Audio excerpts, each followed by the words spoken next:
Journey IFC strives to create safe spaces to worship God. Know that you are welcome just as you are, regardless of religious background or lack thereof, skin color, political affiliation, sexuality, age, culture, or any other label you own or society throws on you. You are welcomed and celebrated here just as you are. So our reading today actually comes from the book of Hebrews, and it's in a section that's called the faith chapter, because it's all about people of great faith. So this letter lists people and their great acts of faith found throughout Hebrew tradition, all of the Old Testament, some great stories.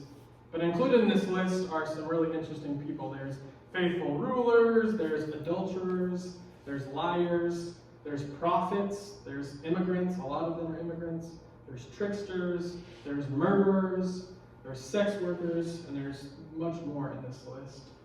And it reminds me when we read it that we are all imperfect, and even these great people of great faith were imperfect, and I know that we love imperfect here at Journey, right?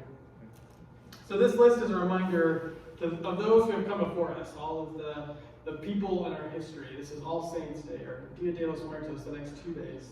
It's a time to remember, and this passage does that. So as we read this, you may want to think about those who came before you in your life, and see how this passage speaks to them as well. So the reading goes like this. All of these died in faith, and all of these, it was a great list of people. I saved you some time. I made it a little bit shorter. So all of these people that you know about, because we of course read that part, died in faith without having received the promises. But from a distance they saw and greeted them.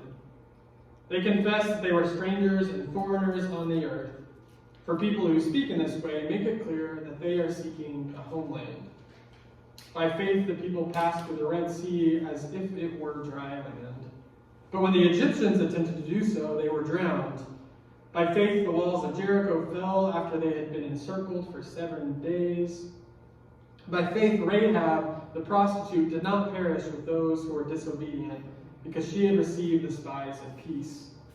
And what more should I say? For time would fail me to tell of Gideon, Barak, Samson, Jephthah, of David and Samuel and the prophets, who through faith conquered kingdoms, administered justice, obtained promises, shut the mouths of lions, quenched raging fire, escaped the edge of the sword, won strength out of weakness, became mighty in war, put foreign armies to flight. Yet all these, though they were commended for their faith, did not receive what was promised, since God had provided something better, so that they would not, apart from us, be made perfect. Therefore, since we are surrounded by so great a cloud of witnesses, let us also lay aside every weight and the sin that clings so closely. And let us run with perseverance the race that is set before us, looking to Jesus, the pioneer and perfecter of our faith. That's an interesting title right there. Who for the sake of the joy that was set before him, endured the cross, disregarding its shame, and has taken his seat at the right hand of the throne of God. Consider him who endured such hostility against himself from sinners, so that you may not grow weary or lose, get it, heart. So that you may not grow weary or lose heart. Our reading today is a really interesting one to read. It's really thick if you go back to all of chapter 11, but it takes you through the entire history of the Hebrew people. And it's interesting because it's the New Testament passage where it's trying to reach the Jews, the people that are kind of in this third space, the people who are like, okay, I want to follow this Jesus guy, but I'm also Jewish. How do I do both of those things? Because society is telling me I'm wrong. The church from both sides is telling me I'm wrong. I don't know where I belong. And so that's who we're listening to. This is the audience. We are joining those people. And so when they hear these stories, it's people from their faith background. When they hear of Samson, when they hear of David, when they hear of Rahab, they know these stories. They're deep in their bones. They're deep in their history. And that's what they're doing is they're remembering all these people, but they're remembering, putting the members of their body, the pieces of their body back together, to remind them that they are included, that they are welcomed. this great cloud that it talks about us supports us in our efforts. It says that there's a race we're running, and Jesus goes ahead. He's the pioneer and perfecter of our faith, and that we're following along, and that all these people have walked this road before us, but that they are still with us, that they encourage us along. And in our American context, that seems pretty foreign, because we don't do that. Once someone dies, they're gone. We want to clean it. We want to make it sterile. We don't want to talk about death. But this one makes us look at the people who have died before us.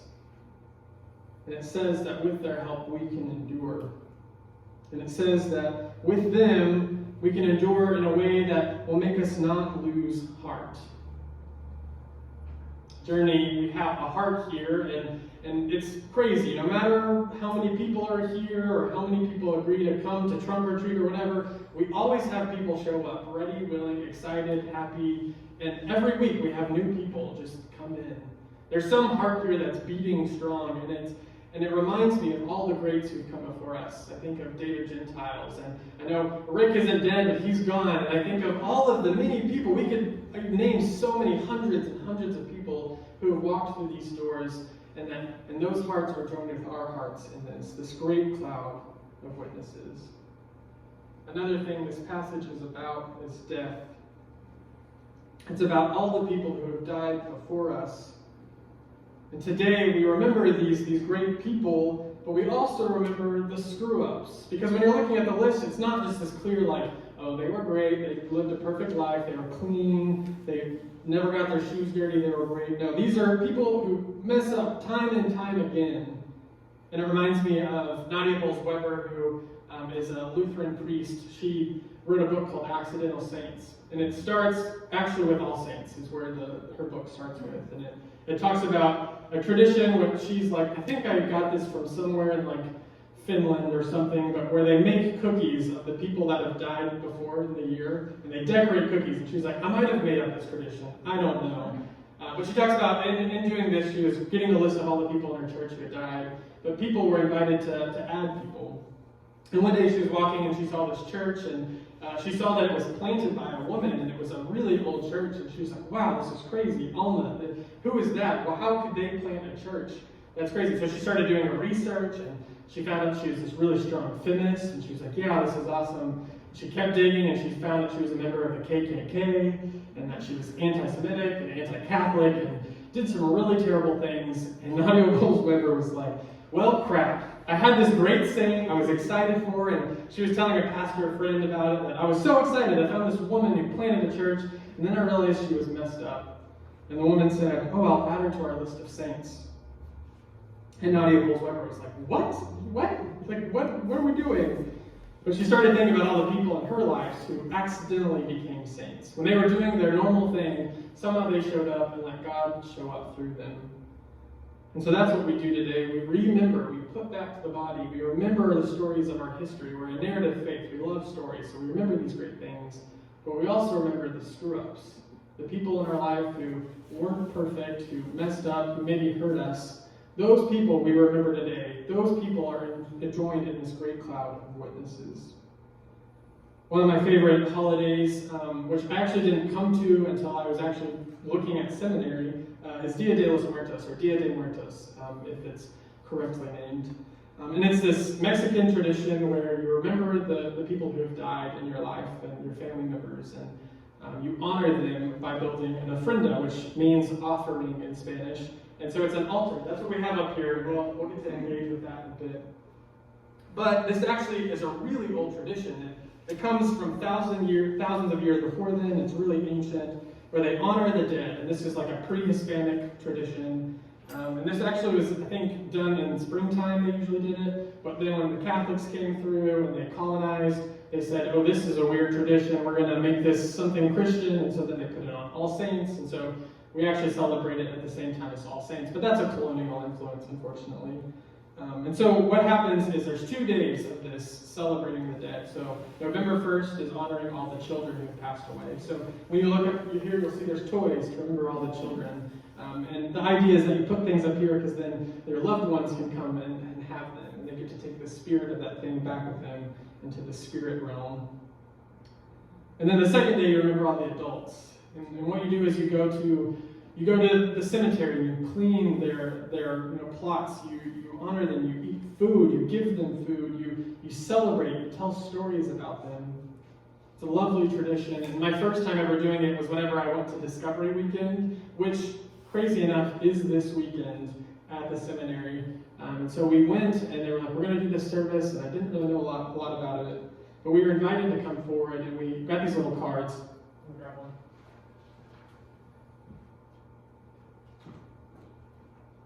And they were just simple. They were just a little, piece of cardstock folded. And we were invited to write the names of people in our life that had helped us get to that place, to that Discovery Weekend. And in that moment, I got to list people that had died who I hadn't thought about in a while. Bev, my next door neighbor, who was a great family friend. I now think about listing my pastor who passed away, and I listed my grandmother who died this past year. And I just loved this tradition because it made me remember. And it helped me remember my body itself. It was some disjointed thing that our American society is like, hey, don't look at death, ignore it. Don't remember your loved ones, they're gone, live in the moment. But I think we're called in this time to remember all the people who have passed. Because what Dia de los Muertos teaches us is that death is a beautiful part of life. It's something that we can honor, and we can make sugar skulls, and we can decorate, and we can celebrate, and we can actually join our loved ones. We can engage with them and be remembered to them. And like I said, after a year of COVID, there's a lot of remembering to do. And going back to our heart team, that's what our heart team is all about. Is putting the pieces of our heart back together. Sometimes that's with cookies, and we're actually going to have communion with cookies today because of that reason. But sometimes it's in just hearing each other. It's in meeting with each other. It's in hugs. It's in storytelling. It's in meeting over Zoom and talking about your day. Our heart team plans events where we can care for our heart and be remembered. Because that's what we're doing. We're this great cloud of witnesses that has to come back together every now and then. And so today, in honor of Dia de los Muertos, we're gonna do an activity. But first, I want to show you a clip from the movie Coco. Have you all seen the movie Coco? It's beautiful. It's an imaginative telling of Dia de los Muertos with a boy who, through some shenanigans, ends up going to the spirit world and gets to come back and engages with his family. It's really beautiful. But this is actually the ending scene of it, and I think it gives us a little bit of context for what we're going to do up here. Oh, really? You're going to have to watch that movie. Yeah. Your parents are assigned to make you watch that movie. I love that movie. Yeah, we're going to have to rewatch it. It's a good one, especially in this holiday we need to watch it. It's a beautiful, beautiful movie about this boy who gets to reunite with his family even though they have passed away. And in the end, you see them. It's kind of hard to see here because of the light, but he's dancing and you see his loved ones there. And the idea is that on Dia de los Muertos, the spirit world and the human world, the veil between them grows thinner and that they can pass through. And so you'll see up here there's a ton of symbolism. I'm going to take this off. Sorry. It'll be easier. So when you're looking up here, you'll see there's candles that you can light. And the idea is that the light draws the spirits in and it shows them the way home. And then you also see, it's kind of hard to see, but when you get up here, there's marigolds. And you saw that they had that big ramp of marigolds they crossed to get over. And those are a distinctive color. They're bright. They're supposed to draw in spirits. But they have a very distinctive smell that they believe spirits draw in as well. And you'll see there's some bread up here called pan de muerto. And that bread is it's kind of crossed over, and it's supposed to represent bones and skulls and the dead and the people that have passed. And then you'll see there's sugar skulls, and those are more kind of a fun nod. People will give those to friends. They'll write their names on it. But it also reminds us of the sweetness of life and death. And so it's just tons of imagery on imagery that remind us of our loved ones, that are inviting them home. And you'll see there's things up there that are offerings to them, because the idea is that when they come, they get to take that back with them. And they believe that we're all on a journey, this race, this enduring race that we're on, that we're giving them support to get through that. So you'll even see there's food and there's water. I even put a LaCroix up there, because that's what we had in the fridge. And, there's some spirits in my life. I would drink some LaCroix. I am spirits. Yes, some bubbly spirits. And so what we're going to do is I'm going to invite everyone to come and take part in this how you feel fit. There's a little thing that explains some different ways you can do it, but I'll just tell you. We have the little stands, like I said, you can write names on that and place that anywhere on the altar or around it, whatever feels comfortable. We also have cards. If you want to write a thank you card and list all the people or thank someone, you can do that. If you want to light a candle, if you want to light an electric candle or a real candle, you can do either of those things. There's a little switch on the bottom, or you can use one of the lighters. We have a couple.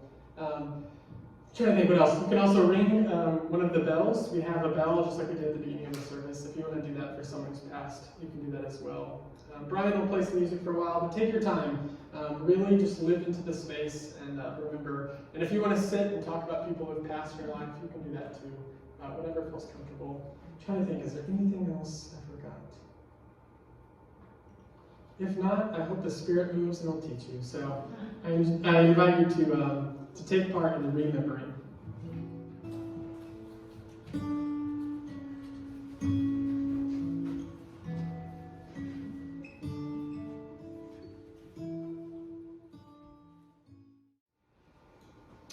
Well, here we are again. We've come to the end of our worship in this building, but we've not come to the end of our ministry. It does continue tonight, but it continues all week long. Remember, it's not so much what you do or what you use, it's how you do it and how you use it. So go this week. Be not just Journey who gathers, be Journey who scatters into the world. God be with you all. Amen.